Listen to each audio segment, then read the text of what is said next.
Hi நண்பர்களே, இன்றைக்கி நம்ம பிரதரு அரபி ஃபுட்டு ஒன்று கொடுத்து விட்டாப்புல. என்னென்னு கேட்டால் மதுலுஃபா அண்டு பாஸ்தா. இந்த பாஸ்தாவும் மதுலுஃபாவும் கொடுத்தப்போ நம்ம அதுக்கு தமிஸ் ரொட்டி வாங்கினா நல்லாயிருக்குன்னு சொல்லிட்டு கோசிமாலுக்கு ஆப்போசிட் சைடு இந்த பள்ளிவாசல் இருக்குது பார்த்தீங்களா, அபுபக்கர் பள்ளி, அதுக்கு ஆப்போசிட்டில் பார்த்தீங்கன்னா ஹாப்பி யமன் அப்படின்னு சொல்லிட்டு ஒரு அரபி ரெஸ்டாரண்ட்டுங்க. அங்கே போய் இந்த தமிஸ் ஹுப்பூஸ் வாங்குவோம் அப்படின்னு சொல்லிட்டு போயிருந்தோம்.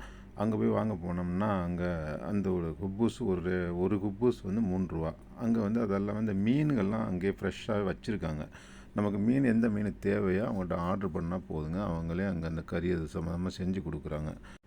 அப்புறம் அதை வாங்கிக்கிட்டு ரூமுக்கு வந்தேங்க. ரூமில் அதை ஓப்பன் பண்ணி பார்த்தோம். அப்போ பார்த்தோம்னா தான் இருந்தது, அதில் மதுலுஃபாவும் அந்த பாஸ்தாவும் இருந்துச்சு. இதாங்க அந்த தமிஸ் ஹுப்பூஸு, அரபி ஹுப்பூஸ். அதை வாங்கி வச்சு சாப்பிட்டேங்க. எக்ஸ்ட்ரா பரோட்டா வாங்கிட்டோம். நம்ம அண்ணன் பையனும் வந்திருந்தாப்புல, 3 பேரும் சேர்ந்து சாப்பிட்டோம், ஃப்ரெண்டுகளும் எல்லாம் சேர்ந்து. ஓகே நண்பரே, இதே போல் நீங்களும் ஹெல்த்தியாக இருங்க. இதே போல் எல்லா வீடியோவும் ஷேர் பண்ணுங்கள், சப்ஸ்கிரைப் பண்ணுங்கள்.